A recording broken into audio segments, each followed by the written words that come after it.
Pessoal, na aula de revisão para a prova de história de hoje, a gente vai fazer uma revisão, certo? Dos conteúdos que a gente trabalhou até agora, ok? Então eu vou dizer aqui para vocês o que é que vai ter na prova, certo? Para que vocês também deem uma estudada em casa. Então, vai cair sobre o texto do Dia Internacional da Mulher, que foi aquele texto extra que vocês levaram para casa ainda quando estavam lá na escola, ok? Vai cair também sobre o texto do Dia do Índio, que foi um texto que foi para casa, certo? Junto com algumas atividades, com as primeiras atividades que vocês foram pegar na escola, ok? Também vai ter o conteúdo sobre a linha do tempo, certo? Que tá aí na página 14. Eu vou dar uma revisada rapidinho com vocês, ok? Sobre esse conteúdo. A linha do tempo é um recurso utilizado para marcar os acontecimentos históricos. Essa marcação pode levar em consideração ao tempo cronológico quanto ao tempo histórico. É importante aprender a registrar a história com a linha do tempo, pois ela origina de forma clara e na sequência correta dos fatos ocorridos. Então, pessoal, aqui no livro nós temos o exemplo da evolução humana. Vou mostrar aqui para vocês, ó. Temos o exemplo da evolução humana, certo? Outro conteúdozinho que já é puxando o gancho sobre esse, não é? Que fala da linha do tempo. Também nós vamos passar para o conteúdo Somos Seres Históricos, certo?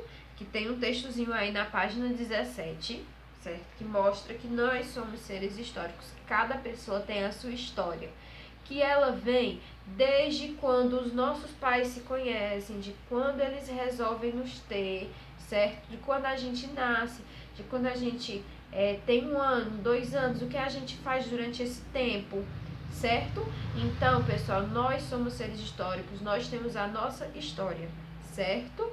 Então, é muito importante que a gente sempre lembre disso. Outro conteúdozinho também que vai cair na prova é sobre a comunidade, certo? Pessoal, aqui nós temos, falando aqui no conteúdozinho sobre a comunidade, nós estamos falando sobre os grupos sociais, certo? Porque a nossa sociedade ela é formada por grupos sociais. E o que são grupos sociais? Grupos sociais são conjuntos de pessoas que interagem e convivem porque têm interesses, cultura ou crenças em comum.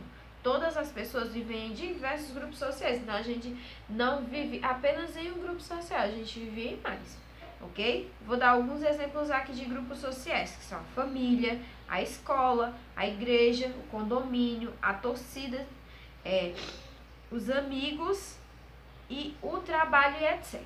Certo? Mas qual é o primeiro grupo social que a gente convive? A nossa família, que são aquelas pessoas que nos conhecem primeiro antes de todo mundo, não é? Então, pessoal, se a gente vai para a escola, lá nós temos um grupo social, certo? Se a gente vai para a igreja, independente da religião que a gente tiver, ali é um grupo social, certo? Que a gente tem os mesmos interesses, a gente está ali com o mesmo interesse, ok?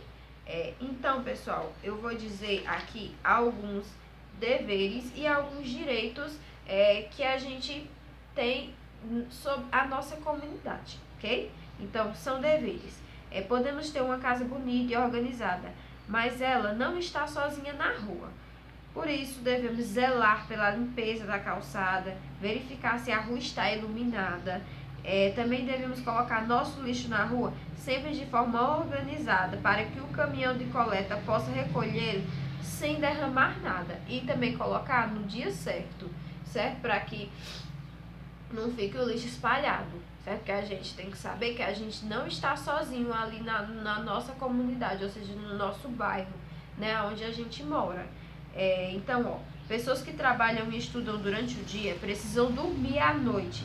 Por esse motivo, existem a hora do silêncio, que são as 10 horas da noite. Depois desse horário, não é permitido manter festividades que incomodem os outros. Também para evitar maiores perturbações, certo? A questão do barulho.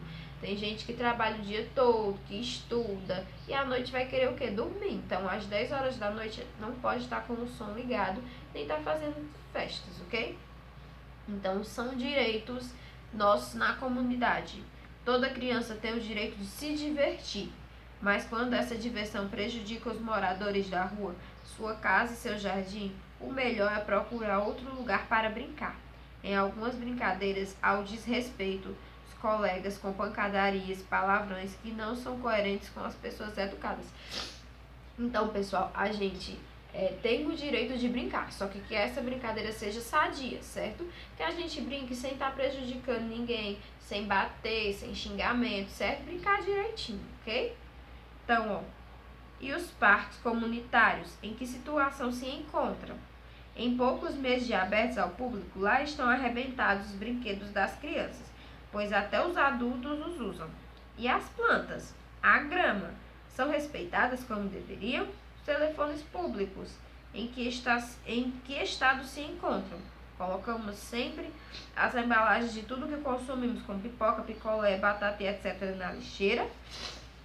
Então, pessoal, é importante que a gente, quando for brincar no parquinho dali daquela pracinha, que a gente recolha o lixo, que a gente brinque direitinho, sem quebrar nada, ok? Que a gente preserve os patrimônios públicos, porque ali é nosso, certo? Então, se a gente quebrar, o que é que acontece, né? A gente fica sem. Então, pessoal, eu vou passar agora para o conteúdo Elementos de Identificação do Cidadão, que foi o último conteúdo que a gente viu, certo? Ó, você começou a ter documentos desde o seu nascimento, certo? O primeiro documento que a gente adquire, ele é chamado de impressão plantar. Você recebe esse documento logo ao nascer, certo?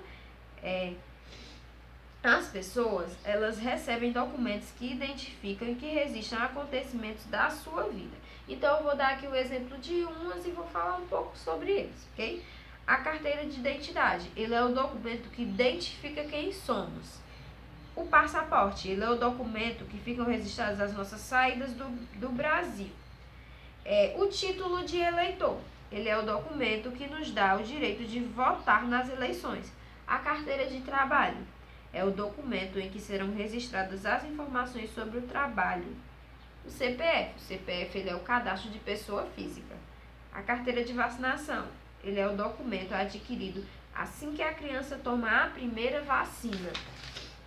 Também temos a certidão de nascimento, que é o documento que deve ser obtido assim que uma criança nasce. A certidão de casamento é o documento que registra o casamento entre as pessoas. A certidão de óbito é o documento que notifica a morte de uma pessoa. Então, pessoal, em diversas situações da nossa vida a gente vai precisar dos documentos, certo? Eu tenho certeza que vocês já devem ter algum documento. Eu sei que a certidão de nascimento vocês têm, certo? Alguns já têm CPF, certo? Alguns têm identidade, ok? Então, com o passar do tempo, a gente vai retirando esses documentos, certo? A gente vai emitindo esses documentos, ok? Então, meus amores, essa foi a nossa aula de revisão para a prova de História. Mas não se preocupem, a gente vai colocar o roteirozinho aqui na plataforma, certo? E a dúvida que vocês tiverem também, vocês podem perguntar, ok?